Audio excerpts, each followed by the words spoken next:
आखिरकार मैंने फ़ैसला किया कि घर में किसी को मुझे अपने रियल जेंडर के बारे में बताना ही पड़ेगा। पर सवाल था किसको? तो दोस्तों, ये है मेरी रियल स्टोरी का सेकंड पार्ट।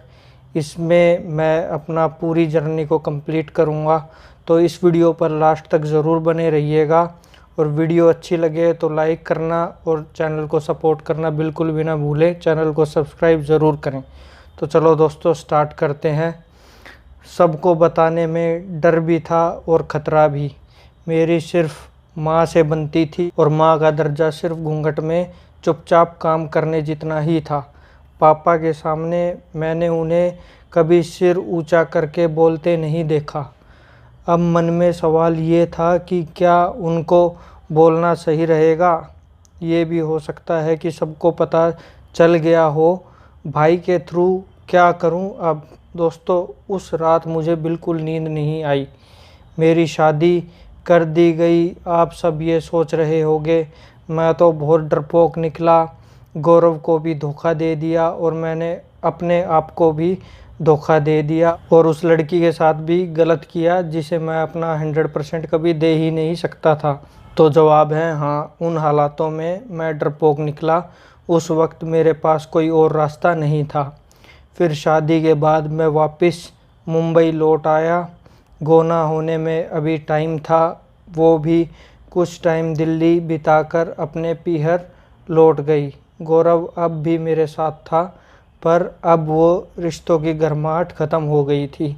गौरव ने भी मुझे शादी कर लेने की राय दी थी। मेरी इंजीनियरिंग पूरी हुई और मेरे देश के बाहर जाने के लिए अप्लाई करना शुरू कर दिया। घर वालों और यहाँ तक कि बीवी को भी इस बारे में नहीं बताया।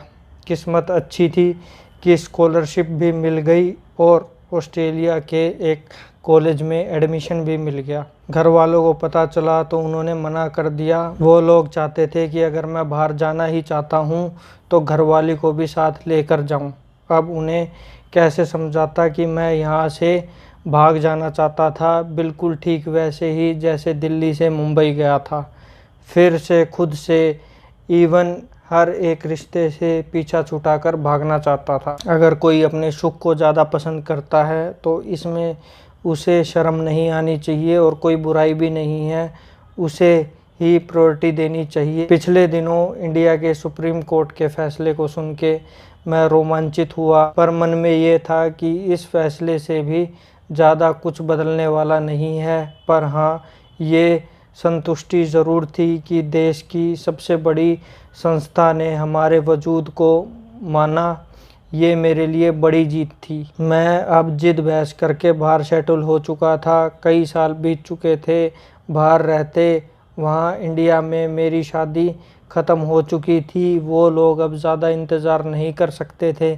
अपनी लड़की की शादी किसी और के साथ करने पर मजबूर हो गए थे। पापा ने धमकी दी थी कि वापस दिल्ली आया तो जान से मार दूंगा। हालांकि अभी तक उन्हें मेरी सच्चाई के बारे में पता नहीं था, पर उन्हें डाउट तो था। मेरी माँ कभी कभी मेरा हालचाल पूछ लेती थी फ़ोन पर। वो इस बात से खुश थी कि मुझे अब अच्छी नौकरी मिल गई है।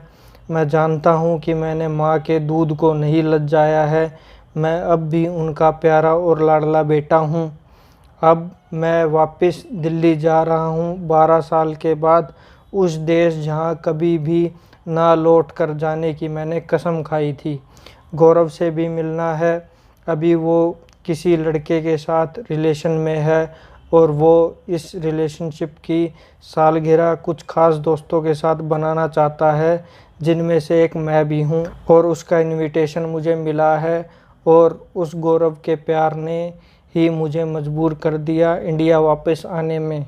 मुझे नहीं पता कि मेरी किस्मत में आगे क्या लिखा है। दिल के एक कोने में गौरव की यादें संजोए हुए हूँ।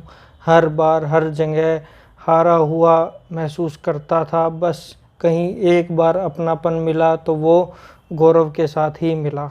जब गौरव से बिछुड़ रहा था तो उसने कहा कि तुम ही कहते थे ना कि सब उस ऊपर वाले की इच्छा से ही होता है। उसी ने हमें मिलाया। जितना भी दिन साथ रहे अच्छा था। अब उसकी मर्ज़ी से ही शायद हम अलग हो रहे हैं। अब की बार खुद को संभाल लेना। बस इन्हीं सब यादों, उसकी बातों, उसके साथ बिताए पलों, लम्हों को सँजोए मैं उससे मिलने वापस दिल्ली आ रहा हूँ। अब मैं अपनी कुर्सी की पेटी बांध चुका हूँ। फ़्लाइट रनवे पर है, आशाएं सरपट भाग रही हैं, सारे बुरे सपने पीछे छूटे जा रहे हैं। अब मैं अंदर ही अंदर मुस्कुराता हुआ अचानक से अपने गौरव के साथ बिताए हुए अच्छे पलों को याद करके हंस पड़ता हूँ। मुझे हंसता देखकर मेरे साथ में बैठी एक नन्ही सी बच्ची भी मुस्कुरा देती है। मुझे इस बात का भी सुकून था कि मेरी वजह से उस लड़की की लाइफ ख़राब नहीं हुई जिससे मेरी शादी होनी थी। बाकी अब मैं दोबारा अकेला पड़ गया था क्योंकि गौरव ने भी किसी और के साथ रिलेशनशिप बना ली थी, पर गौरव की यादें आज भी दिल में कहीं ना कहीं ज़िंदा थी। तो दोस्तों, उम्मीद है मेरा ये सफ़र, मेरी ये लाइफ आपको अच्छी लगी हो। दोस्तों, हम सब की कोई ना कोई कहानी होती है लाइफ में, सबको अच्छे बुरे लोग मिलते हैं। तो अगर आप अपना एक्सपीरियंस शेयर करना चाहें तो ज़रूर करें कमेंट सेक्शन में। मैं भी आपको ज़रूर रिप्लाई करूँगा, मुझे भी अच्छा लगेगा। तो दोस्तों, फिर एक नई वीडियो के साथ आऊँगा अगले हफ्ते। वीडियो अच्छी लगी हो तो प्लीज़ उसे लाइक ज़रूर करना, आप पे अपना प्यार देना और चैनल को सब्सक्राइब करना भी बिल्कुल ना भूलें। तो दोस्तों, thanks for watching and bye, take care.